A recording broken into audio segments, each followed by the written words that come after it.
तो इस दिवाली पर दीपोत्सव का आयोजन सिर्फ अयोध्या में ही नहीं बल्कि प्रदेश के अलग अलग हिस्सों में भी दीपोत्सव का आयोजन किया जा रहा है। शाम होते ही कहीं शहर तो कहीं स्टेडियम, कहीं मंदिर दीपों से जगमग हो रहे हैं। जी हाँ, दीपावली पर अयोध्या से इतर दीपोत्सव की 4 तस्वीरें इस वक्त हम आपको दिखा रहे हैं। 4 और शहरों में दीपोत्सव का आयोजन किया गया है। गोरखपुर में गोरखनाथ मंदिर में 11,000 दीप जलाए गए। प्रयागराज में मदन मोहन मालवीय स्टेडियम में खेल से पहले खिलाड़ियों ने दीपोत्सव मनाया। इतना ही नहीं, फतेहपुर में प्रशासन खुद सामने आया और डीएम की पहल पर स्पोर्ट्स स्टेडियम में 5,000 दीपक जलाकर दीपोत्सव मनाया। बिजनौर में गंगा बैराज पर 5100 दीपक जलाए गए।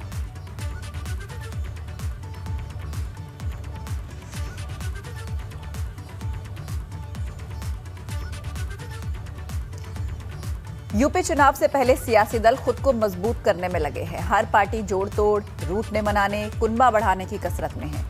चुनावी नफा नुकसान गुणा गणित समझने के बाद हर कोई सियासत की शतरंज की बिसात बिछाने में लगा है ताकि चुनाव से पहले सिंहासन तक पहुंचने वाले वजीर को सेट किया जा सके। और इसी कड़ी में सुभाषपा अध्यक्ष ओपी राजभर ने बांदा जेल जाकर मुख्तार अंसारी से मुलाकात की। दोनों के बीच करीब 1 घंटे तक ये मुलाकात चली। हालांकि मुलाकात में किन बिंदुओं को लेकर बात हुई है, इसको गोपनीय रखा।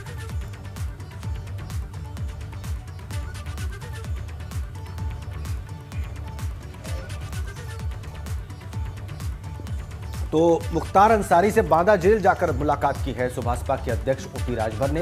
1 घंटे तक ये मुलाकात चली है उनकी। क्या बात हुई है, इसको सार्वजनिक नहीं किया गया है, इसको गुप्त रखा गया है। जाहिर सी बात है, बड़ी बिसात बिछाने का प्रयास यहां पर सुभाषपा के अध्यक्ष के द्वारा।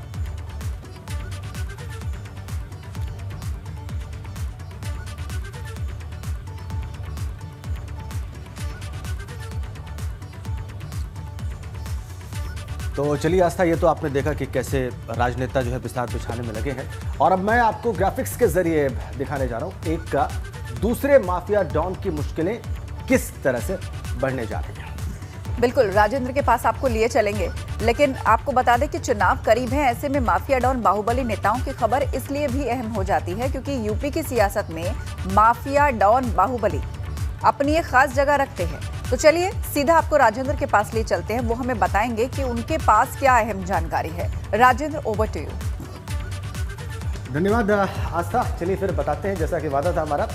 तो जेल में बंद माफिया डॉन अतीक अहमद पर कानूनी शिकंजा कसता जा रहा है। बाहुबली अतीक अहमद पर कोर्ट ने आरोप तय कर दिए हैं। ये आरोप 5 साल पुराने एक मामले में तय किए गए हैं। दरअसल अतीक ने 14 दिसंबर 2016 की शाम 4 बजे डीम्ड यूनिवर्सिटी में घुसकर मारपीट की, तोड़फोड़ को अंजाम दिया था और इसको लेकर अब एमपी एमएलए कोर्ट ने अतीक अहमद के खिलाफ आरोप तय कर दिए हैं। चलिए अब आस्था आपको बता दें कि निर्दलीय तो कभी अलग अलग सियासी दलों के सहारे माननीय बनने वाले, इसके बारे में आपको आस्था बताएंगे विस्तार से। ओवर टू यू आस्था। शुक्रिया राजेंद्र। तो अपने दर्शकों को बता दें कि निर्दलीय भी कभी अलग अलग सियासी दलों के सहारे माननीय बनने वाले माफिया डॉन की इस फैसले के बाद मुश्किल जरूर बढ़ती दिख रही है और इसलिए भी ये अहम हो जाता है क्योंकि इस बार अतीक ओवैसी की बैसाखी पर अपनी सियासी किस्मत आजमाने की तैयारी कर रहे हैं। बिल्कुल, तो इस तरीके से जो है लगातार नई नई चीज़ें करने का प्रयास, नए नए गठबंधन, नए नए गठजोड़ और इन मुलाकातों के जरिए नए समीकरण बनाने का प्रयास लगातार।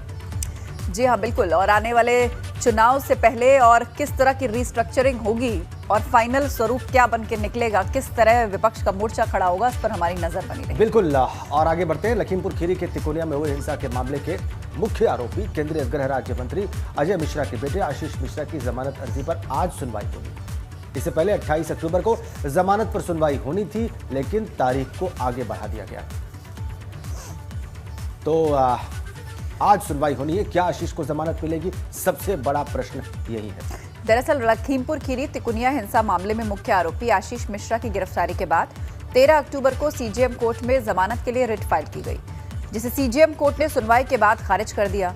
अब आशीष ने जिला जज मुकेश मिश्रा के समकक्ष 21 अक्टूबर को अपनी जमानत अर्जी दाखिल की और अपील की। अब आशीष मिश्रा की जमानत अर्जी पर आज सुनवाई होगी।